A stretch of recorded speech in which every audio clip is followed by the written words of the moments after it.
Saat ini saya sedang berada di Jalan Sektor Raya Ciledug, yang dimana rawan akan kemacetan. Tepat di belakang saya, ada pemandangan yang sangat berbeda. Pada umumnya, ya, mengatur jalan. Yang dimana pekerjaan tersebut dilakukan oleh kebanyakan kaum laki-laki, namun dilakukan oleh perempuan.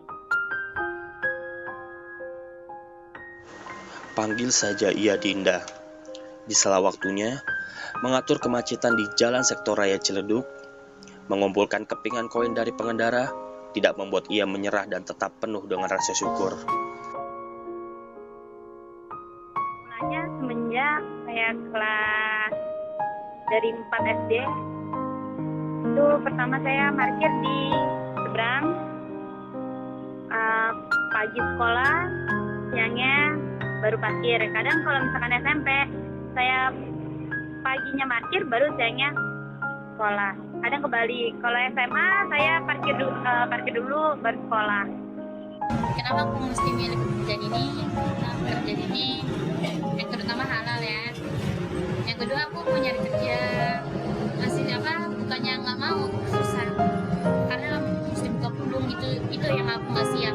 Bisa mau parkir itu karena aku harus ngidupin keluarga aku. Aku punya tekad, kalau misalkan bukan aku, siapa lagi? Aku orang lain mau peduli.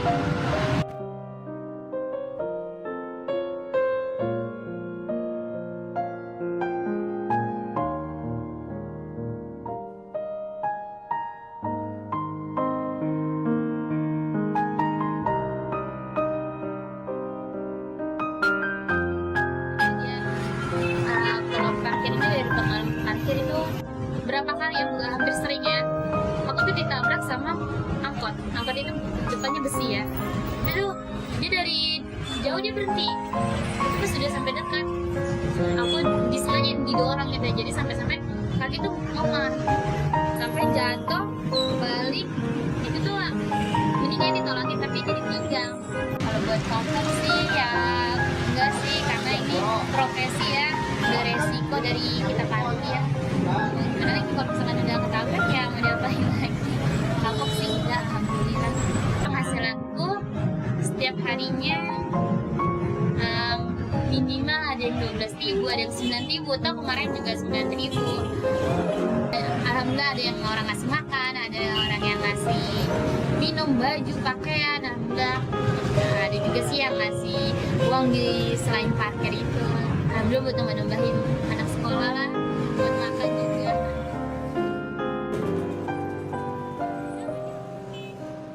Sering sekali ia mendapatkan perlakuan yang tidak pantas dari profesinya. Namun semua itu ia harus hadapi demi keluarganya. Namun di balik itu semua, karena sang bunda lah, ia tetap terus bertahan dengan profesi ini. Omongan dari orang itu ada yang sinis, ada yang menghina lah segala macam. Seperti ada yang mengajak tidur, ada yang ikut orang buat seperti keliling, maksudnya seperti dia kayak temen dia naik angkot segala macam. Karena saya juga pernah hampir ya mau dilecehkan sama orang. Terus begitu juga ada orang yang nawarin gini kerja, Mbak mau kerja nggak sama saya? Gak usah lah panas-panasan kayak gini. Istilahnya dia kayak menghina pekerjaan parkir ini, padahal kalau menurut saya pekerjaan parkir ini bagus ya. Dia sampai bilang gini, Mbak mau nggak kerja sama saya? Gak usah lah panas-panasan kayak gini, capek lagi. Ini cuma sama saya aja, pijit saya. Gajinya juga saya kasih kok. Dia nggak nyebutin nominal berapa. Tapi saya dari itu, astagfirullahaladzim, ya Allah, jauhkan orang ini dari saya. Supaya saya nggak menjauh dari fitnah. Awal-awalnya baru jatuh, baru keadaan kita pas jatuh itu kita sempat minta sama orang lain tuh, sampai minta nasi karena sudah lagi ya, minta nasi sama orang, sampai ada orang yang ngasih nasi sampai berlebih, kita cuci, kita makan lagi, sampai sayur kita makan lagi, kita cuci sampai bersih sebersih-bersihnya. Kalau terus udah gitu, kalau misalkan kita minta sana minta sini, kadang orang ngapain kita minta gitu kan, kenapa nggak kerja.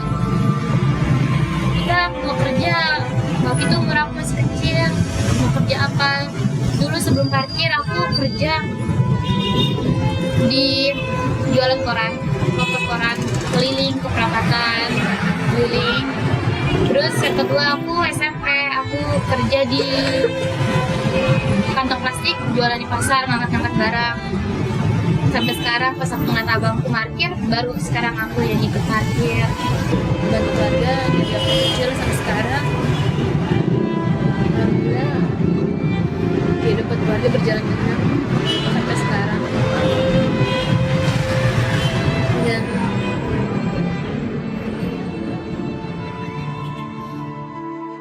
ngajarin, Bunda senang-senangnya mereka dapat pelajaran. Jadi Bunda senangnya kenapa? Udah kamu udah ketemu sendiri masalahnya.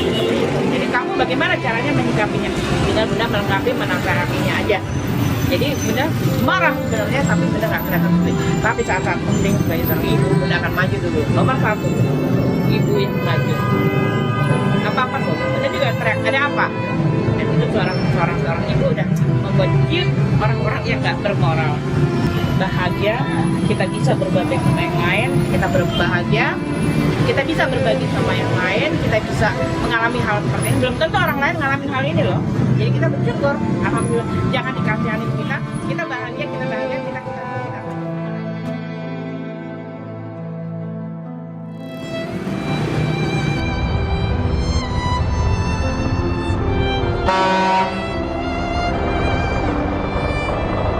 Secara karakter kita beruntung, kita jadi pintar, jadi banyak, bermacam-macam, kita jadi belajar, kita belajar dari orang bawah, bahwa kita ada orang bawah, bahwa kita tidak langsung ke atas, orang di atas dulu harus belajar dari bawah.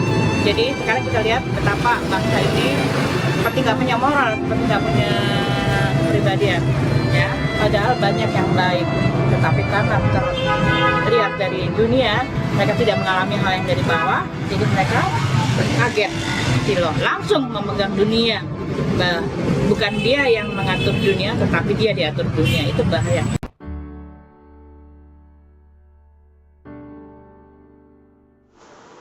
Rencana Tuhan memang berbeda pada setiap umatnya.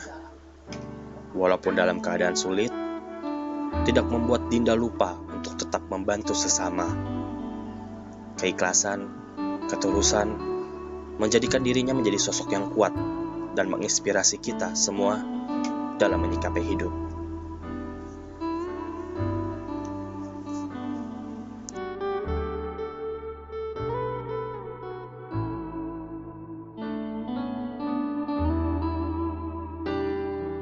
Teriknya matahari tidak membuat Dinda menyerah.